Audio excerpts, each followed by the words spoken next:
Good morning. Thanks very much for joining us today. We'll give a couple of minutes for everybody to be able to get in the room. We've got a fabulous session this morning. We've got Eli Adams, who's going to be talking with us about international search engine optimization. And we're really excited about what he has to share. Today is really a follow-on to a session that we did a few weeks back on search engine optimization. If you weren't able to attend that session, we'll put a link to the recording in the chat window for everybody so that you can go and watch that as well. That was an amazing session. We got great feedback, and Eli shared a lot of very actionable information to help with your search engine optimization. So like I said, today's going to build on that, and we'll extend it further for those businesses that are either currently engaged in international business or want to engage in international business and really use their website as part of their international calling card or their CV. And we're very excited about that. So Kimberly has just put the link to that in the chat session. And we'll give just a second more to let people get in. My name is Kevin Mather. I am the president of the World Trade Center in Northern California. We're really excited to have everybody with us today. And this will be the final session of the year for us. We've been working very much this year on bringing information to help people with both their e-commerce and their international business online. And we've had an amazing series of speakers and sessions. All of those are available on our YouTube channel. So if you're interested, definitely take a moment and go there, and there's some great content to share. Why don't we go ahead and we'll get started this morning. And let my colleague, Kimberly Vittel, introduce herself real briefly, and then we'll introduce Eli.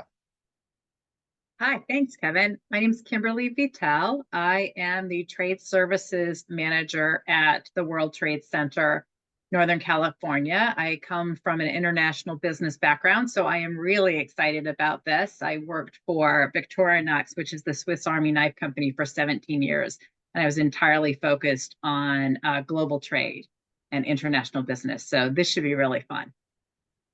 Great, thank you.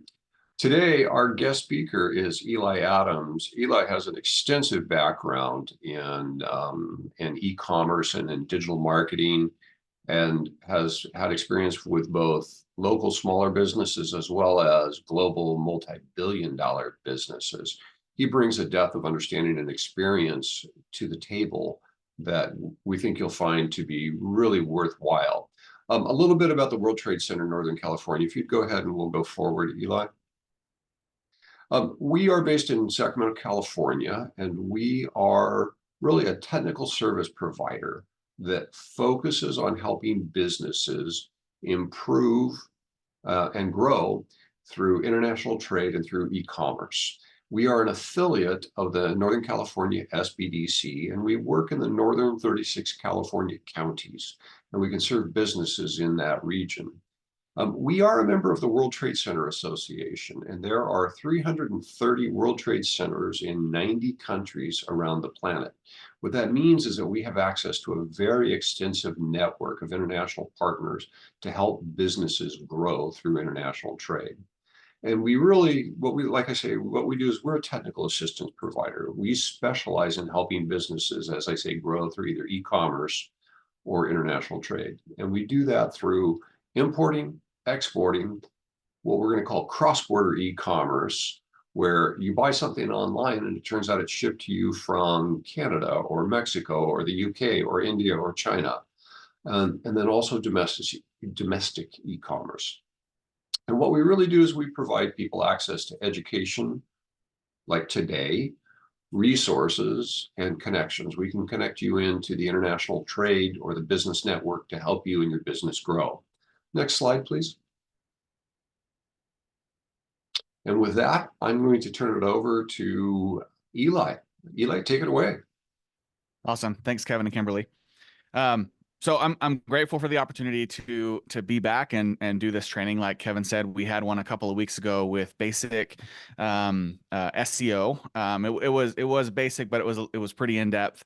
on just sort of the first layer of SEO. And what we're going to do today is take it to the next level for the international portion of that. And I appreciate Kevin and Kimberly for allowing me to come back and do this. So we are, let's see, let me go to the next one. Let me introduce myself a little forgive bit. me, I forgot to say one thing. Today's session is being recorded. We will send out a link to the recording. We'll also share all of the slides that Eli is going to share with you today. And we also have a resource handout that he's prepared. So that way you can just focus on the content. You don't have to worry about taking notes. Sorry to interrupt, Eli. Oh, you're good. Also, along those same lines, I know that you're probably going to have questions throughout this the slides. So send them in through the chat. I'm not watching the chat, but I think Kevin and Kimberly are monitoring that. They'll pull the questions aside, and we'll have some time at the end for some questions. We have a lot of content to go over. A lot of it is word and code heavy. It's not very visual, so I apologize. It's not fun in that way, but I'll try to make it as fun as I possibly can. If you have questions, leave those in the chats, and we'll get those in the end. Okay, so who is Eli Adams? So I've been in the industry for quite some time. I built my first website in 1998. My second website in 2002. It was a Peruvian merchandise website. I lived in Peru for a couple of years. I made some connections out there, and I had them send me some of the merchandise that they were making by hand, whether it was like carved wood pieces or hats or gloves, whatever it was that they were making. They would send it to me. I would put it online. I would sell it, and then I would send them back the money, and we would continue that business. I did that for a little while. Back in about 2002 is when that started, and then I took a little bit of a stint in retail management. I was operations manager for a handful of bigger national retail chains. And then about 16 years ago, I decided I wanted to get back into the digital side. I got married 16 years this month, actually. And during Christmas in retail, I was working 80-hour weeks, and I thought, I don't want to raise a family with that. So I need to get back into the digital side. And so I did that. So I've been doing this for about 16 years now. I've built my own companies. I've sold some. I've shut some down that weren't successful. I've worked for internet marketing firms. I have worked for multi-billion-dollar international companies. My previous employment, I was there for about 8 years. It was a multi-billion-dollar international company where I managed all digital experience. So that was digital product management. It was UX UI. It was data analytics. It was digital marketing. I had about 45 people internationally. Some here in the US, some in APAC, some in EMEA, some in LATAM, some up in Canada, and it was a lot of fun. That was where a lot of the international stuff that I'm going to talk about here came from. And then recently I decided to take a leap and start my own business, and that's kind of when I got connected with Kevin and Kimberly, and so I'm excited to be here. So enough about me. Let's get into some of the valuable stuff for you guys. So session rundown. We have 3 different sections that we're going to go over. And I am talking pretty fast, and I'm doing that on purpose because I want to get to the questions because we have a lot of content to go over. So I apologize if it's too fast for you. You can screenshot, you can take some notes. We can talk about it after. But I'm going to try to get through as much as possible so I can add as much value in this hour as I possibly can to you guys. So the 3 different sections that we're going to go over is global market analysis and on-page SEO. A lot of those go hand in hand. How you do your on-page SEO is based on some of the analysis that happens. We're going to go over technical setup for international SEO, get a little bit nerdy in that section. And then we're going to go over off-page SEO and local engagement. So with that being said, let's dive right into it. The search engines need clarity. So you don't want to leave your future online success to chance. Make your intentions very clear. A lot of times people will build a website and naturally they'll just start ranking in different countries, and they'll get onto analytics and they'll see people coming to the website from Europe or from Asia or all these other countries. And then they start considering themselves an international company. Just because you get traffic there and potentially some sales doesn't mean that you're giving all of the right signals. You are giving some of the right signals to these international markets, but if you're already ranking there without doing some of the stuff we're going to talk about, you could capitalize on that, make some of these changes, and actually get a ton more than you're currently getting from some of those countries. So be very clear on what countries you want to be in, what languages you want your website to advertise to, and stuff like that. Because if you don't, sometimes they will, Google or Yandex or these other search engines will rank your English content in a country that doesn't speak English, and you do have maybe a Chinese version of it, but it's not being displayed in that country because of the technical part of the SEO. So before we get into some of the technical aspects, I want to explain a little bit of why you do need to focus on SEO. I went over this in the last presentation, and I think it was pretty eye-opening for a lot of people. Sometimes people are like, well, let's just do paid advertising because you can pay money and you get immediate results, but they don't understand some of the real long-term benefit of organic results. And so let's go over some of these details real quick. So 3.5 billion searches happen on Google every single day. 68% of online experience begins with a search engine like Google, Baidu, or Yandex. 76% of people who search for local businesses online visit a related business within the next 24 hours. The goal is to make sure that that is your business that they visit. And the top 3 Google search results get 54.4% of all clicks. So even if you have paid advertising above it, the ranking number 1, 2, and 3 in organic get the majority of all of the traffic. And we could dive into why that is. There is a place for paid advertisement for sure, but if you are ranking lower than the top 3, the goal is to get you up into that top section so you can capitalize on the right amount of traffic.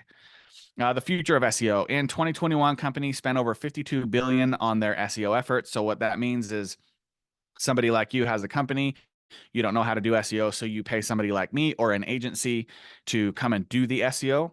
In 2021, over $52 billion was spent in SEO efforts, and it's projected that by 2030, that number will be $222 billion. So what that means is that if you're not currently doing SEO and your competitor is, in the next 7 years, your competitor is going to be way ahead of you if you don't get on that SEO train right now. So SEO is like a marathon. If you're not consistently running and keeping pace with others, you'll find yourself miles behind, struggling to catch up in a race that rewards the steadfast and strategic. So start SEO now so that you can capitalize on it later on in the future. Leading SEO market. So from top to bottom, who gets the most organic search results? First, it's North America, then it's Asia Pacific, then it's Europe, then it's South America, then it's the Middle East and Africa. So when you're putting together your SEO strategy internationally, make sure and keep that in consideration of where you want to start. If you already have it going in the United States, Canada, and Mexico, then jump down to Asia Pacific, then Europe. And it also depends on what your business is. But if you're building it based on the potential organic search, this would be a good place to start. Okay, let's go to global market analysis and on-page SEO. So most of my slides are going to be like this, very content heavy. Again, I'll go through and explain each section. If you want to take a screenshot, you can. Otherwise, we'll send you the slides at the end in an email, and you can pull them all up and look at them later. So just take the notes, ask the questions in the comments if you have any. So global market analysis, first, the first thing I want to talk about is understanding the cultural nuances. You're not just going to take what you have in the United States and just put it onto a website for a different country. You need to look at not just the language differences, but the impact and search behavior, but the minor nuances. Like, for example, in the UK, people will search for trainers, where in the US they'll search for sneakers. So you're not going to take a shoe product page, copy and paste it in the UK and be okay, because a lot of people in the UK won't know what sneakers means because they're looking for trainers. You also probably won't rank for trainers, which has a higher search volume than sneakers in the UK.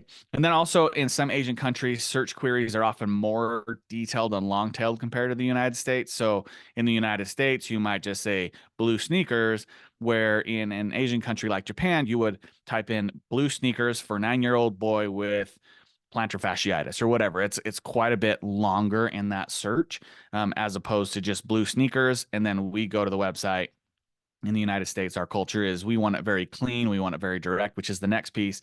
Content preference in the United States, a direct and concise marketing approach can be very effective. However, in places like Japan and South Korea, storytelling and relationship building are often key components to success. So when you're building out your product pages, if you're building them out for the US, they can be very basic, very white, clear, minimalistic. For Japan and South Korea, you need to give some of that emotion. You need to tell some, have good storytelling, which is the visual element. The next one at the top right, where we talk about in the United States, it's sort of clean, minimalistic, and it's more like intuitive. We just intuitively want to know what's there. And if we want more, we can dig down further and get it. Where in China and Korea, it needs to be more vibrant, more information dense. Even emojis are used a lot on websites to express emotion. And you can imagine going to a website with a bunch of emojis on it in the United States. A lot of people would be like, this is something like a teenager built. Where in China, it is a part of their culture to have a lot of those emotions expressed through the emojis. Again, product launch strategy in the United States is very direct. We say, here's what the launch is going to look like. Here's what the marketing is going to look like. And the marketing is going to be very basic and to the point. Where in Sweden, you have a very soft sell approach. You need to build trust over time. If you give them that fire hose real fast, they're going to be turned off and they'll go to a different website. So understanding those cultural nuances is very important. Okay, so language and local trends. Another example is in Spain. So for example, the word computer, when you translate the word computer in Spain, it's ordenador. And in Latin America, it's computadora. So you don't want to just throw it into Google Translate or into ChatGPT and just say, translate to Spanish, and we'll call it good. Because in Spanish or in Spain, it means something different, or there's a different word, or it means something different than in the Latin countries.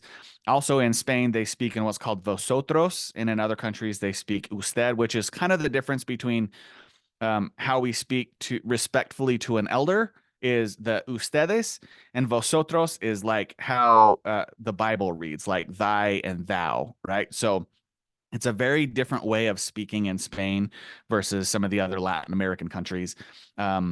So again, I was telling you I lived in Peru for a couple of years, and so I learned to speak Spanish. My mother-in-law is from Mexico, and a lot of times we'll be talking, and she's like, "What does that mean?" And in Mexico, there's a lot of slang words, and so one of the words I was using as slang in Peru is actually offensive in Mexico, and I wasn't aware of that until she brought it to my attention. So just be aware when you're doing those translations, it's not a copy and paste into a translator. It's not a chat GPT, do this for me. You need to know those nuances before publishing the content. Local search trends. So the trend in South Korea is oversized sweaters, while in France, they're more sleek and minimalistic. So again, you don't want to offer up a product to a country that maybe it's not trendy.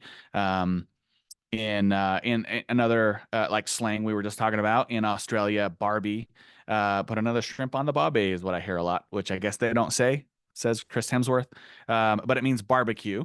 In the UK, gutted is a word that they use when you're more than just sad. And even in the United States, there's differences in words. Where on the West Coast, shopping cart is what you use when you take into the like Walmart and Costco, you have a shopping cart, where on the East Coast, they call it a buggy. So being aware of some of those slight differences, it is even important in the United States. The other thing to consider when you're doing your marketing, your SEO, is that depending on what hemisphere you're promoting in, you don't want to promote sweaters in a hemisphere that has, like, okay, so let me just read this so it'd be more clear. So in winter, clothing campaigns would start in October in the northern hemisphere and in May in the southern hemisphere. So you don't want to just say, hey, it's wintertime here, let's do a sweater campaign globally, because if you're in the southern hemisphere, it's hot, they're not going to buy it anyway.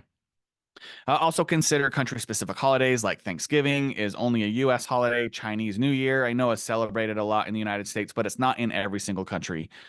So just keep that in mind when you're doing maybe your Black Friday promotions or some stuff like that.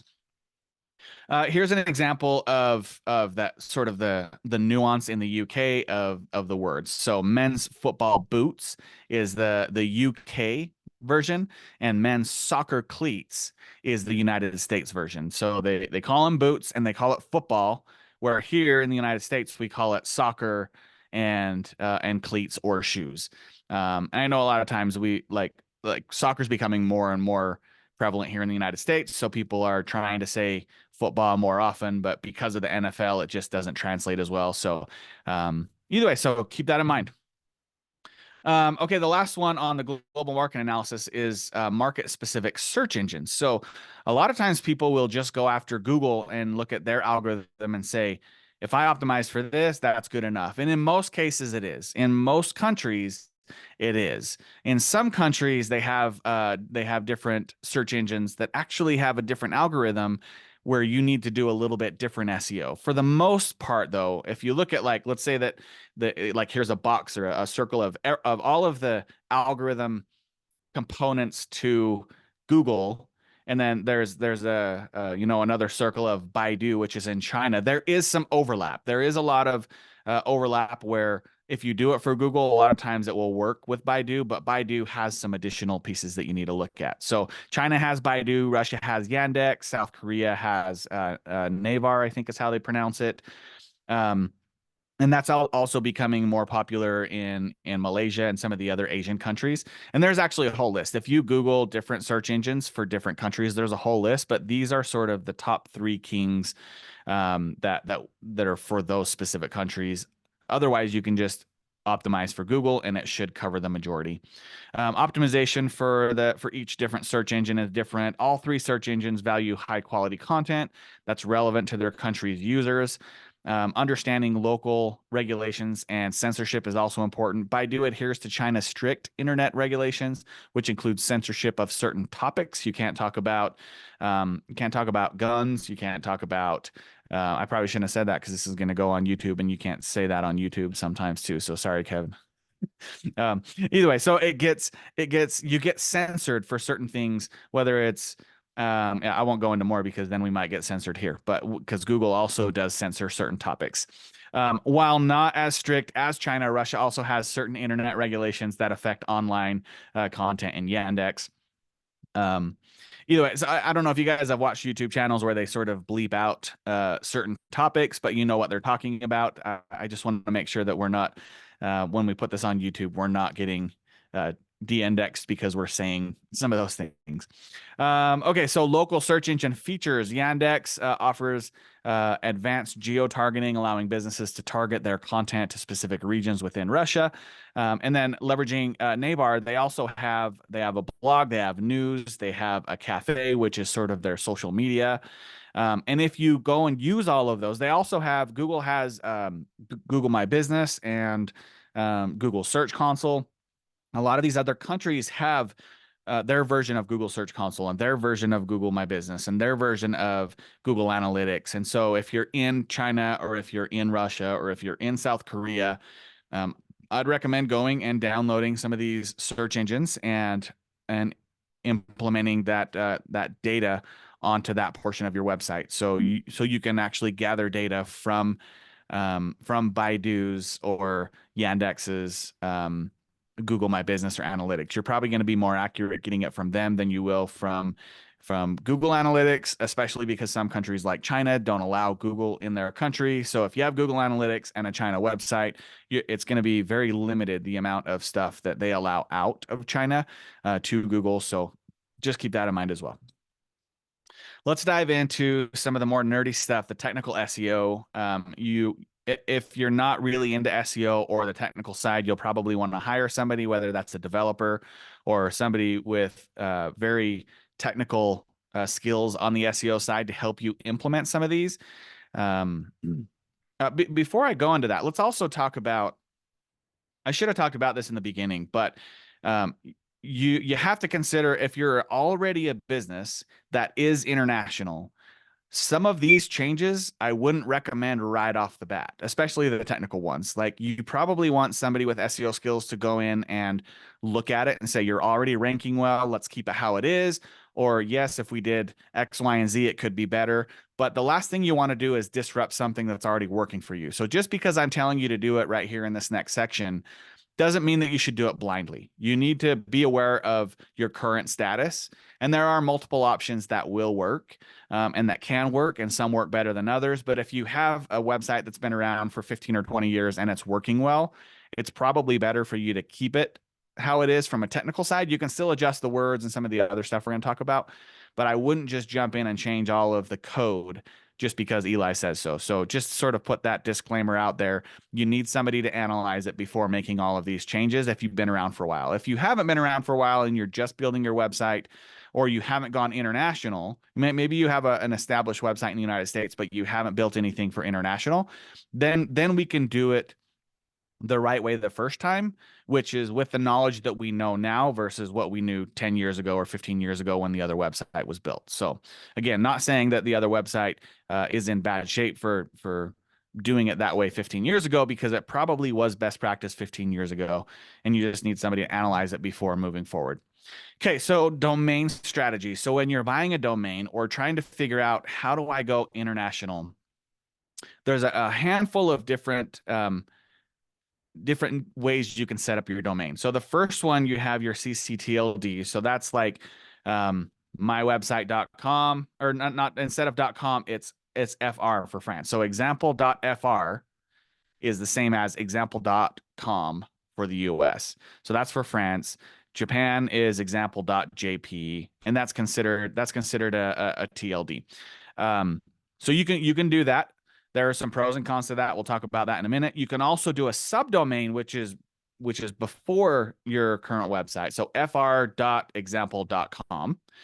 And then you can optimize that specifically for France or JP. And each country has its own code snippet, and you can just Google that. You don't make it up. Like there is a specific one for every country. Okay, so some of the pros to doing this is you have a strong geographic targeting, like signal going to Google and these other search engines. It's clear to users that specific website is for that country. Some of the cons is Google treats it as a completely different website. So if you have your example.com for the US and you build an example.fr, they're two completely different websites. And if this one's been around for 15 years and this one's just starting, this one has all the authority, this one has nothing. So consider that when you're buying the next domain or going international. The other example is a subdirectory, which is the one that I recommend, where you have example.com/FR for France, .com JP for Japan. And the reason I do that is because then you can go into different languages in different subfolders after that. And the biggest pro to doing .com/FR is that all of the domain authority from the example.com that you've built up over the years, all the links you've got, all the news articles you've got pointing to you, all of the social media you got pointing to you, that social media or the SEO juice flows through partially to the FR and to the JP and to some of the other ones. So Google doesn't look at it as a brand new website. So if you already have a website, you haven't gone international, that's the way that I would recommend it. And it'll make more sense here in a sec as well. So the importance of hreflang, which is language, is if you look down here at the bottom, see if I don't know if you can see my mouse, but so you have your main one right here, your website.com/UN/EN. And what that means is a US English website. And the reason I said I recommend doing it this way is because then you can have a US/Spanish website, right? And you can do the same thing in Canada. Canada, there's French speaking and English speaking. So you would want .com/CA/FR for French /EN for English, right? And so then as your website goes from left to right, which we talked about in the last SEO training, they look at your website from left to right, top to bottom, and they're looking at what countries work with each language.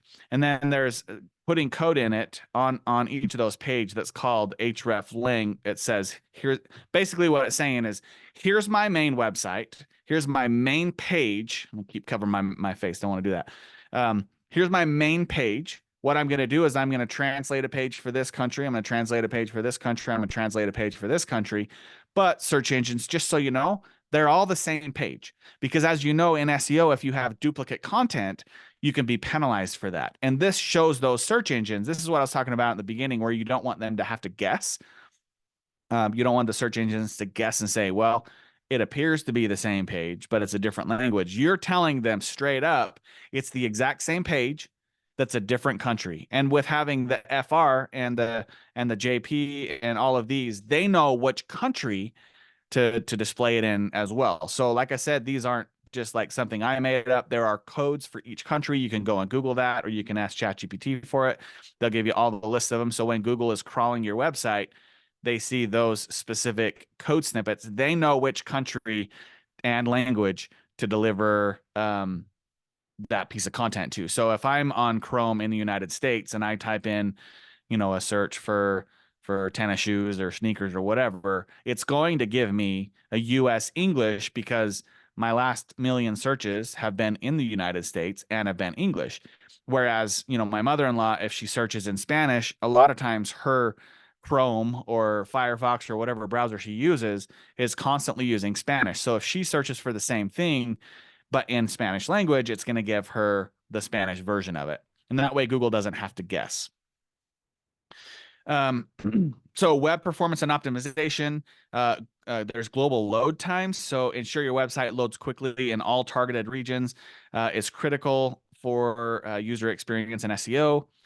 That we're going to get a little bit more into detail on this one. This one, you probably do need somebody with a good amount of experience in CDNs, in hosting, in speeding up your website, because if you build it, let me go back one. If you build it this way with your .com /FR/FR, in most cases, your hosting and your server is going to be shared. It's going to be the exact same server across the whole entire website. What is best case scenario is if you can pull those subfolders out and have a different hosting for those subfolders. So for example, I have a server here in the United States that hosts my website. If I want to go international, I want that actual server to be based in that country. So if it's in Canada or Mexico or wherever, that server should be based in that country, pointing to that country's website. That's going to be your best bang for your buck. Like I said, it's not always required. You can find success without doing that, but that is what the search engines recommend. And what a CDN does is it basically crawls your website. It takes a sort of a snapshot of your whole entire website, of every single page on your website, and it stores it on that server in that country. So when somebody goes and Googles you or Yandexes you, it delivers that snippet to them almost immediately. So the CDN holds a copy of it, delivers it almost immediately, which makes your website really fast. If you don't have that CDN, it has to go to the server, and then it has to bounce to your original server, and has to pull the data to this server and then push the data to you on your browser.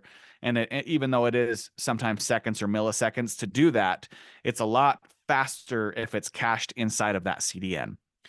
So other optimization strategies to speed up your website are compress your images, using modern file formats like WebP instead of like PNG or JPG. WebP is a lot smaller and more condensed, but still delivers a good quality of image. You can minimize your JavaScript and your CSS files, and then you can leverage browser caching, which is very similar to your CDN. But what it does is instead of storing that in the CDN, it'll store it on your websites or on your browser. So if you're in Chrome and you go type in Nike.com, it loads in the browser and it stores a cookie on that browser. So the next week, if I go to that website, Nike.com, it's going to pull that browser cache, and it's going to load instantly. And then in the background, it's going to look on the CDN. And then from the CDN, it's going to go to your original server. So hopefully that wasn't too nerdy, and hopefully that's understandable. There's probably going to be a lot of questions on that section, but hopefully it's clear, not clear as mud. Okay, off-page SEO and local engagement. So web performance and optimization. So building local links is very important. We talked about link building with SEO 101. And if you're a United States company and you have a local mom and pop shop, let's say I live in Utah. So let's say that I have a local mom and pop shop here in Utah, that I'm a dentist, right? It's way more valuable for me to get a link from KSL, which is a news station here in Utah, because it's specific to Utah, right? And I live in Utah. The link is coming from a specific high valued website in Utah. The same thing goes for international websites. You don't want to get a link from KSL, and it won't hurt you if you do, but from KSL that points to your website in Japan, it'll still help. It just won't be as much of that SEO juice. If you get it from Japan's local local news station, or you know, a local blogger or something like that, that the value of that content coming from the local link is a lot higher than getting it from a different country. So there's different ways that you can build backlinks. One is you can partner with local websites, newspapers, online magazines, stuff like that. And you can look in tools like SEMrush. There's SpyFu. There's lots of different tools you can use that will crawl your website. It will crawl your competitor's website, and it'll go and say, here are all the links that you have. Here are the links that we recommend. Here are the competitors' links. Here's the links that we recommend. So you don't have to go through one website at a time. These tools will pull all of those and recommend, here's where we think you can get the links. And a lot of times you can do what's called reclaim links. And if you have your website in SEMrush, it crawls those links pretty often. And if one of the links goes away, so for example, if I'm linking out to your website and I change something on my website that I either got rid of a blog post, or that blog post is now a 404 error and is not showing up, then that link juice goes away for you. So you would reach out to me and say, hey, I used to have a link with you. Looks like it's gone. Is there any way I can get that back? And a lot of times they'll just be like, oh yeah, I didn't realize that page was broken. Thanks for bringing it to my attention. They fix the page, the link works again. So you can do a link reclamation project for ones that you've lost. You can also look at your competitors' links. And if you can add something of more value, so for example, let's say a news article is saying, here are the top sneaker brands in Utah, but you're not one of those. You can reach out to that company and say, hey, what can I do to prove that we are in the top 5 sneaker brands? And if you can prove that and add that value, they won't have any problem updating the article to say, here are the top 5, or we added one more, here's the top 6, because we weren't aware of this new company that's now kicking butt, right? Another way is guest blogging and content collaboration, where you reach out to local blogs, local influencers, and say, hey, I see that you have this blog and you talk about playing basketball a lot.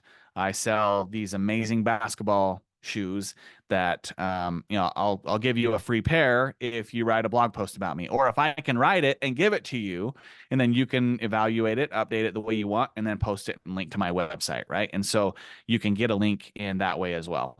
And all of those links, those are external factors to all these search engines that show that you are relevant. It's almost like, I think I brought this up in the last training, where in high school, to be the most popular, you have the most friends or the most people that like you. It's the same thing online. The way that they look at popularity and how many friends you have is how many people link to you. And if people link to you, these search engines say, well, it must be relevant. It must be popular. It must be quality content, because all of these links are getting pointed to you and your website. So I'm going to rank you higher because you're more popular. And it's kind of a cheesy way to describe it, but that's really how it works. Off-page SEO, social media, and influencer engagement. I kind of briefly talked about this, but when you're reaching out to these local influencers, you don't want to reach out to a Facebook influencer in the United States to promote your website in China. Facebook's not allowed in China. You'll want to go to one of these other platforms like WeChat, Weibo. I don't even know how to say this Russian one. We'll say VK because that's what's there. But you want to find these social media networks in these countries, and then look for influencers on those networks and reach out and try to make a collaboration or a partnership. And if there's a way, you shouldn't always ask, right? You should give value first, and then you can ask for something in return. So when you're doing this reach out campaign, make sure that it's not, hey, I see that you're popular, can you talk about me?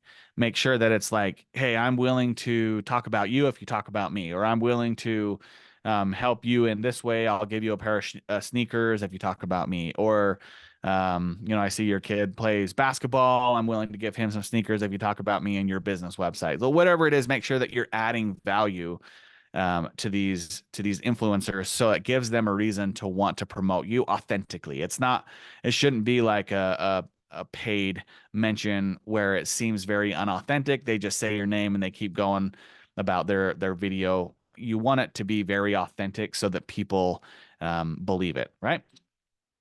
And then there's local listings and reputation management. It's kind of similar to social media, except it's a local directory. So in the United States, we have like Yellow Pages and let's see, Yext, and locally we have like KSL and a bunch of other local directories. And you want to make sure that what's called your NAP, your name, address, and phone number, are the exact same everywhere. You want that the same on your website.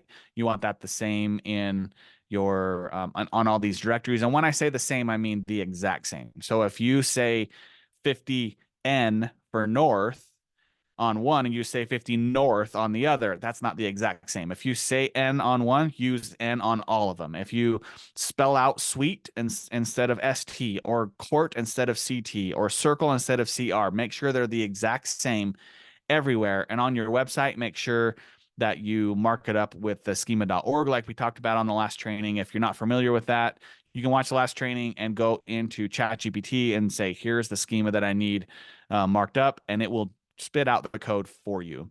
So do the same thing for all of these regional pages. If you have a home page for Japan, make sure that the address is marked up with schema and you're getting linked to from these local directories specifically to the Japan page. You don't want a Japan directory to link to United States or to Russia. Like, make it specific to the Japan page.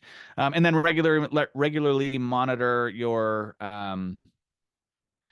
each of these platforms to make sure that if you're getting reviews that are positive or negative, you need to respond to them and say, thanks for the positive one. If it's a negative, how can I make it better? Constantly reviewing these different directories and updating the reviews and responding to the reviews adds a ton of value and some of that link power. Some additional thoughts. So there's a thing called cultural empathy. So basically what it is we stop just saying, hey, translate to Spanish, and say all Spanish is treated equally everywhere, because it's not. We need to be empathetic about how they speak in specific countries. And a lot of times what that might mean is that you hire somebody in that country to do a translation for you, or get it translated and then hire somebody to evaluate it in that country and adjust it as needed, because some of the words they use, some of the slang they use, some of the spelling they use it could be different. And if somebody in those countries reads it, they're going to say, well, this is not a very high quality company because they're just translating to Mexican Spanish, and I'm in Colombia and it's not even the same, right? Same thing with English in different parts of the country. Even in Canada, English is not the same English. Here it's called Queen's English, and so they spell color differently, and there's a handful of different words that they spell differently, even though it sounds the same. So just be aware and be empathetic to some of those different cultures. And let's care about their actual, like, how, if somebody locally were to write the content, that's how it should be translated. And then build it right the first time. I talked about that a little bit already, where if you have a website in the United States and you want to expand internationally, you should do it right the first time. Understand what you're getting into, understand the pros and cons on both sides. So that if you build it with the subdomain or you build it with the subfolders, you understand here's the cost benefit of doing it that way. Here's the long-term benefit of doing it that way. And here's the downside to doing it that way. That way that, 5 years from now, when you look back on it, you're not spending, you know, astronomical amounts on a server in every single country. If you're going to be in 85 different countries, that's going to be very expensive. So you need to sort of weigh those pros and cons. And then customer experience will always win over tech. So some of the stuff I went through with tech is very important, and it does help the search engines. But understanding that having the best customer experience, whether that's words, whether that's the speed of your website, whether it's whatever, always look at the customer first. And in most cases, that means mobile first, because the majority of people globally use their mobile websites or their mobile phones to look at your website. And so when you're looking at all of these things with speed and with some of the technical aspects of this international SEO, make sure that it works on mobile. If it doesn't work on mobile, it probably doesn't matter as much if it works on desktop, because 70+% of your traffic is going to come from a mobile device anyway. Again, depending on the type of business you have, but for the most part, the local businesses are almost all international, or I'm sorry, are almost all on mobile. And besides when I'm sitting here at work, I don't remember the last time I went and sat down at a computer to Google something. If I'm at work and it's easier to look on desktop, I will. But for the most part, if I'm out and about, I use my phone. So just keep that in mind. Mobile friendly is important, but always keep the customer first. If you want to get in touch with me, you can use this email. Most of my social media accounts are at The Real Eli Adams. That's my personal, mostly LinkedIn is where I'll respond back and forth to a lot of people for the most part. But this is how you get in touch with me. And I believe, Kevin, do we want to do questions, or do we want to move to some of the other slides first, or what is next? No, let's absolutely, let's open it for questions. Thank you very much, Eli. A lot of really good content in there. Just a couple of things that you spoke about that really resonated with me, and based on my experience in international business. Localization that you talked about, both in terms of language and being very specific to a country. I'm also a Spanish speaker, and you're very right. There's language that's used in Mexico or in Chile that the Spaniards would look at and they'd go like, what in that world are you saying? And so really getting that, what I would call localization right, where you're really customizing it for the country, really important.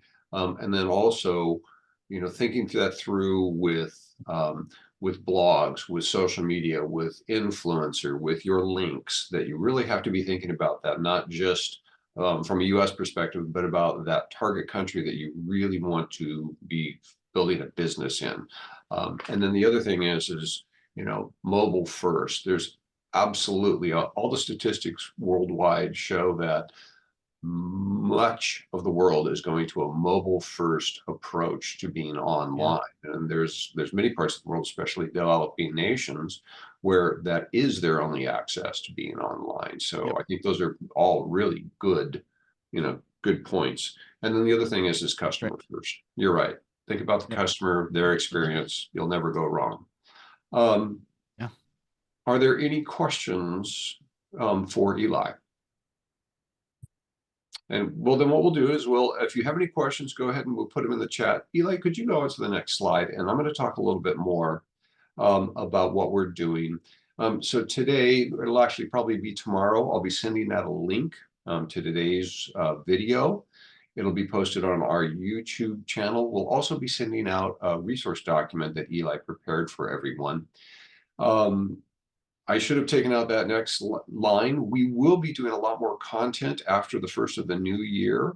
And so we'll definitely add you to our mailing list and let you know about some of the other content that we'll be producing and having next year for international business. There's going to be a link to a brief survey. If you take just a couple minutes, fill that out. That helps us to do a better job and know what we need to do. We are funded by the Northern California SBDC to do this work. And one of the things that we're able to do is have people like Eli actually work with businesses and to coach and advise them. If you're interested in learning more about those free advising services that we have available, Kimberly's going to put a link into the chat window. There it is, right on time. Thank you, Kimberly. And we'll also include that in the email. And what this is that we do a variety of one-on-one advising and coaching to help people with different aspects of their international business journey. So you are all here today to hear Eli talk about international SEO. And so Eli is a resource that we can take and we can engage you with or connect you with to help you figure out your international SEO strategy. So those are all things that we would love to talk with you more about. Like I say, just go to that link and fill that out if that is of interest to you. Next slide. All right. Well, since we don't have any questions in the chat window or the Q&A, I'll let any closing thoughts that you'd like to add, Eli. Let's see. Closing thoughts. Just be aware of your customer. Just understand that there are a lot of people out there that want to help you, like me, Kevin, Kimberly, whether it's us or somebody else. Look for an expert that has done it, that understands where to go. I have worked for companies who have started out on the wrong foot internationally, and we've ended up completely having to change and start over a few years later, and it makes for a pretty rough SEO experience where you see a major drop for a few months before you start to get back some of that traffic. And I just consult with an expert before you make any major changes. But customer first, look at the data, make data-based decisions as opposed to just here's what I want to do. And I think that your international experience will be quite a bit more pleasant for you. Right. And I'll also say that if you're just at the beginning of your international journey, definitely engage with us. Eli, Kimberly, and myself, we are all international trade geeks. We love this stuff. We've spent many years of our professional careers building international businesses. It's a fascinating, fun ride. And there is help out there and there's resources out there to help you be successful. So with that, Kimberly, did you have any final comments? No, I think you guys said it all. Thanks. Good. In that case, thank you all very much. Really appreciate your time today. Have a fabulous holiday season. Take care.